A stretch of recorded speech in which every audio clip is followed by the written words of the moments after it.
नमस्कार, one page YouTube channel में आपका स्वागत है। आज सुनिए मुंशी प्रेमचंद की लिखी कहानी स्त्री और पुरुष। विपिन बाबू के लिए स्त्री ही संसार की सुंदर वस्तु थी। वह कवि थे और उनकी कविता के लिए स्त्रियों के रूप और यौवन की प्रशंसा ही सबसे चित्तकर्षक विषय था। उनकी दृष्टि में स्त्री जगत में व्याप्त कोमलता, माधुर्य और अलंकारों की सजीव प्रतिमा थी। जबान पर स्त्री का नाम आते ही उनकी आंखें जगमगा उठती थीं, कान खड़े हो जाते थे, मानो किसी रसिक ने गान की आवाज सुन ली हो। जब से होश संभाला तभी से उन्होंने उस सुंदरी की कल्पना करनी शुरू की जो उनके हृदय की रानी होगी। उसमें उषा की प्रफुल्लता होगी, पुष्प की कोमलता, कुंदन की चमक, बसंत की छवि, कोयल की दनी, वह कवि वर्णित सभी उपमाओं से विभूषित होगी। वह उस कल्पित मूर्ति के उपासक थे। कविताओं में उसका गुण गाते, मित्रों से उसकी चर्चा करते, नित्य उसी के ख्याल में मस्त रहते थे। वह दिन भी समीप आ गया था जब उनकी आशाएं हरे हरे पत्ताओं से लहराएंगी, उनकी मुरादें पूरी होंगी। कॉलेज की अंतिम परीक्षा समाप्त हो गई थी और विवाह के संदेशे आने लगे थे। विवाह तय हो गया। विपिन बाबू ने कन्या को देखने का बहुत आग्रह किया, लेकिन जब उनके मामू ने विश्वास दिलाया कि लड़की बहुत ही रूपवती है, मैंने उसे अपनी आँखों से देखा है, तब वो राजी हो गए। धूमधाम से बारात निकली और विवाह का मुहूर्त आया। वधू आभूषणों से सजी हुई मंडप में आई तो विपिन को उसके हाथ पांव नजर आए। कितनी सुंदर उंगलियां थी, मानो दीपशिखाएं हों। अंगों की शोभा कितनी मनोहारिणी थी। विपिन फूले न समाये। दूसरे दिन वधू विदा हुई तो वह उसके दर्शनों के लिए इतने अधीर हुए कि जो ही रास्ते में कहारों ने पालकी रखकर मुँह हाथ धोना शुरू किया, आप चुपके से वधू के पास जा पहुँचे। वो घूंघट हटाए, पालकी से सिर निकाले बाहर झांक रही थी। विपिन की निगाह उस पर पड़ गई। घृणा, क्रोध और निराशा की एक लहर सी उन पर दौड़ गई। ये वो परम सुंदरी रमणी न थी जिसकी उन्होंने कल्पना की थी, जिसकी वो बरसों से कल्पना कर रहे थे। ये एक चौड़े मुंह, चिपटी नाक और फूले हुए गालों वाली कुरूपा स्त्री थी। रंग गोरा था पर उसमें लाली के बदले सफेदी थी। और फिर रंग कैसा ही सुंदर हो, रूप की कमी नहीं पूरी कर सकता। विपिन का सारा उत्साह ठंडा पड़ गया हा। इसे मेरे ही गले पड़ना था। क्या इसके लिए समस्त संसार में और कोई न मिलता था? उन्हें अपने मामू पर क्रोध आया जिन्होंने वधू की तारीफों के पुल बांध दिए थे। अगर इस वक्त वह मिल जाते तो विपिन उनकी ऐसी खबर लेता कि वह भी याद करते। जब कहारों ने फिर पालकियां उठाई तो विपिन मन में सोचने लगा, इस स्त्री के साथ कैसे मैं बोलूंगा, कैसे इसके साथ जीवन काटूंगा। इसकी ओर तो ताकने ही से घृणा होती है। ऐसी कुरूपा स्त्रियां भी संसार में हैं। इसका मुझे अब तक पता न था। क्या मुंह ईश्वर ने बनाया है, क्या आंखें हैं। मैं और सारे ऐबों की ओर से आंखें बंद कर लेता, लेकिन वो चौड़ा सा मुंह। भगवान, क्या तुम्हें मुझी पर ये वज्रपात करना था? विपिन को अपना जीवन नरक सा जान पड़ता था। वह अपने मामू से लड़ा, ससुर को लंबा खर्रा लिखकर फटकारा, माँ बाप से हुज्जत की, और जब इससे शांति न हुई तो कहीं भाग जाने की बात सोचने लगा। आशा पर उसे दया अवश्य आती थी। वह अपने को समझाता कि इसमें उस बेचारी का क्या दोष है, उसने जबरदस्ती तो मुझसे विवाह किया नहीं। लेकिन ये दया और ये विचार उस घृणा को न जीत सकता था जो आशा को देखते ही उसके रोम रोम में व्याप्त हो जाती थी। आशा अपने अच्छे से अच्छे कपड़े पहनती, तरह तरह से बाल संवारती, घंटों आईने के सामने खड़ी होकर अपना श्रृंगार करती, लेकिन विपिन को ये शुतुर तमज़ा मालूम होते। वह दिल से चाहती थी कि उन्हें प्रसन्न करूं, उनकी सेवा के लिए अवसर खोजा करती थी, लेकिन विपिन उससे भागा भागा फिरता था।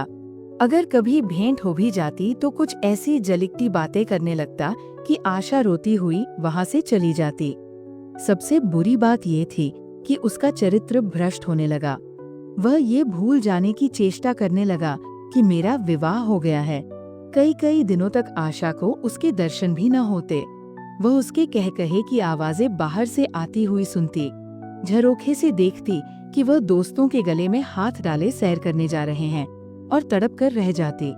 एक दिन खाना खाते समय उसने कहा, अब तो आपके दर्शन ही नहीं होते, क्या मेरे कारण घर छोड़ दीजिएगा क्या? विपिन ने मुंह फेर कर कहा, घर ही पर तो रहता हूँ। आजकल जरा नौकरी की तलाश है, इसलिए दौड़ धूप ज्यादा करनी पड़ती है। आशा किसी डॉक्टर से मेरी सूरत क्यों नहीं बनवा देते? सुनती हूँ आजकल सूरत बनाने वाले डॉक्टर पैदा हुए हैं। विपिन, क्यों नाहक चिढ़ाती हो? यहाँ तुम्हें किसने बुलाया था? आशा, आखिर इस मर्ज की दवा कौन करेगा? विपिन, इस मर्ज की दवा नहीं है। जो काम ईश्वर से न करते बना, उसे आदमी क्या बना सकता है? आशा, ये तो तुम ही सोचो कि ईश्वर की भूल के लिए मुझे दंड दे रहे हो। संसार में कौन ऐसा आदमी है जिसे अच्छी सूरत बुरी लगती हो? लेकिन तुमने किसी मर्द को केवल रूपहीन होने के कारण कुंवारा रहते देखा है। रूपहीन लड़कियां भी माँ बाप के घर नहीं बैठी रहती, किसी न किसी तरह उनका निर्वाह हो ही जाता है। उसका पति उन पर प्राण न देता हो, लेकिन दूध की मक्खी नहीं समझता। विपिन ने झुंझलाकर कहा, क्यों नाहक सिर खाती हो? मैं तुमसे बहस तो नहीं कर रहा हूँ। दिल पर जब्र नहीं किया जा सकता और न दलीलों का उस पर कोई असर पड़ सकता है।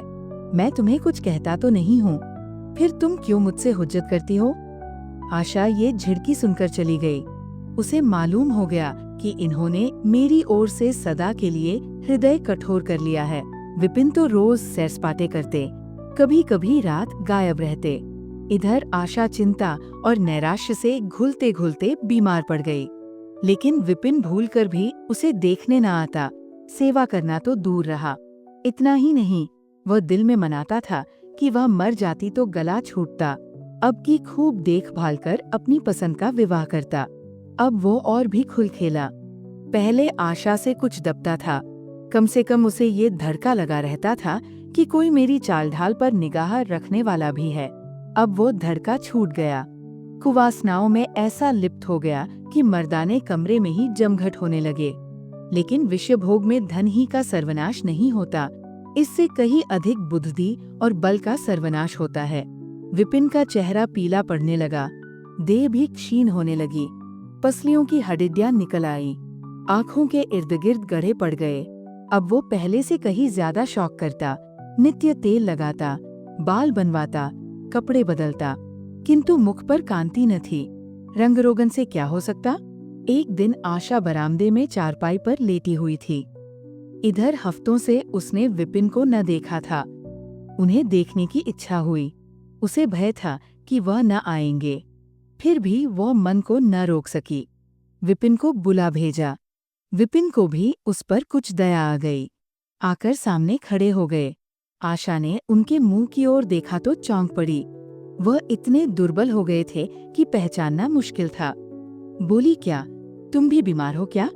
तुम तो मुझसे भी ज्यादा घुल गए हो। विपिन, ओ, जिंदगी में रखा ही क्या है जिसके लिए जीने की फिक्र करूं? आशा, जीने की फिक्र न करने से कोई इतना दुबला नहीं हो जाता। तुम अपनी कोई दवा क्यों नहीं करते? ये कहकर उसने विपिन का दाहिना हाथ पकड़कर अपनी चारपाई पर बैठा लिया। विपिन ने भी हाथ छुड़ाने की चेष्टा न की। उनके स्वभाव में इस समय एक विचित्र नम्रता थी जो आशा ने कभी न देखी थी। बातों से भी निराशा टपकती थी, अक्खड़पन था, क्रोध की गंध भी न थी।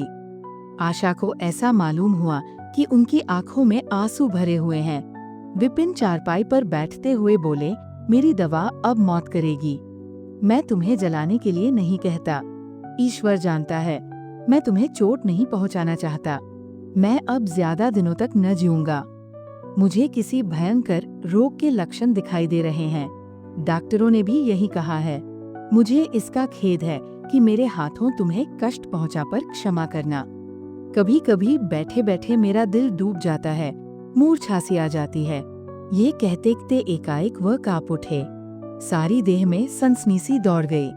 मूर्छित होकर चारपाई पर गिर पड़े और हाथ पैर पटकने लगे। मुंह से फिचकोर निकलने लगा। सारी देह पसीने से तर हो गई। आशा का सारा रोग हवा हो गया। वह महीनों से बिस्तर न छोड़ सकी थी, पर इस समय उसके शिथिल अंगों में विचित्र स्फूर्ति दौड़ गई।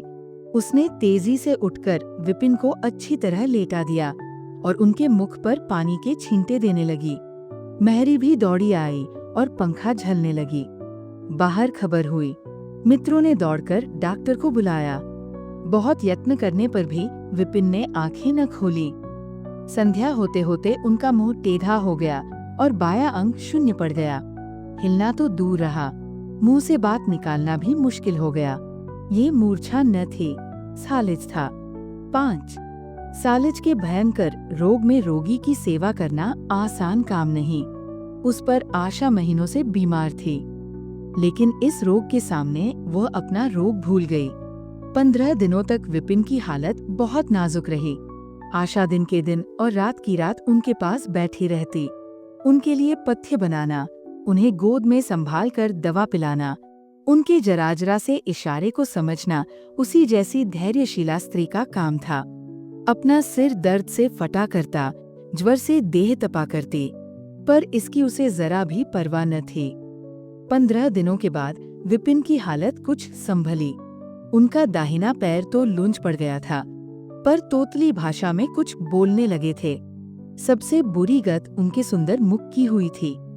वह इतना टेढ़ा हो गया था कि जैसे कोई रबर के खिलौने को खींचकर बढ़ा दे। बैटरी की मदद से जरा देर के लिए बैठ या खड़े तो हो जाते थे, लेकिन चलने फिरने की ताकत न थी। एक दिन लेटे लेटे उन्हें क्या जाने क्या ख्याल आया। आईना उठाकर अपना मुंह देखने लगे। ऐसा कुरूप आदमी उन्होंने कभी न देखा था। आहिस्ता से बोले, आशा, ईश्वर ने मुझे गरूर की सजा दे दी। वास्तव में ये उसी बुराई का बदला है जो मैंने तुम्हारे साथ की। अब तुम अगर मेरा मुंह देखकर घृणा से मुंह फेर लो तो मुझे तुमसे जरा भी शिकायत न होगी। मैं चाहता हूँ कि तुम मुझसे उस दुर्व्यवहार व्यवहार का बदला लो जो मैंने तुम्हारे साथ किए हैं। आशा ने पति की ओर कोमल भाव से देखकर कहा, मैं तो आपको भी उसी निगाह से देखती हूँ। मुझे तो आप में कोई अंतर नहीं दिखाई देता। विपिन, वाह, बंदर का सा मुंह हो गया है। तुम कहती हो कोई अंतर ही नहीं। मैं तो अब कभी बाहर न निकलूंगा। ईश्वर ने मुझे सचमुच दंड दिया। 6 बहुत यत्न किए गए पर विपिन का मुंह न सीधा हुआ। मुख का बाया भाग इतना टेढ़ा हो गया था कि चेहरा देखकर डर मालूम होता था। हाँ, पैरों में इतनी शक्ति आ गई कि अब वो चलने फिरने लगे। आशा ने पति की बीमारी में देवी की मनौती की थी।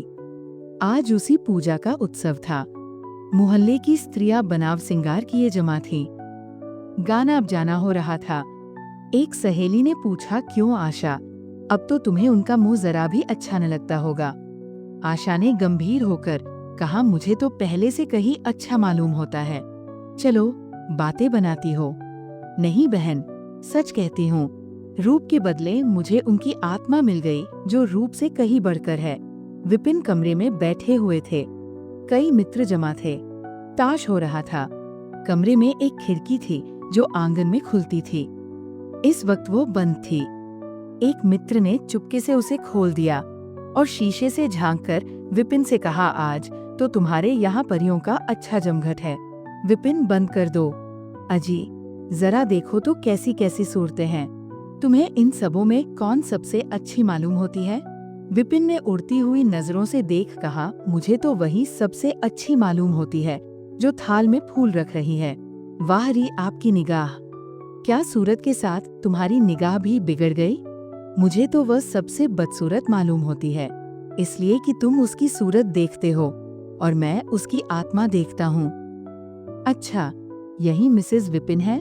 जी हाँ, अगर ये आपको वही यह देवी है। कहानी पसंद आई तो सब्सक्राइब करें और बेल आइकन दबाएं। अपने सुझाव कमेंट बॉक्स में बताएं।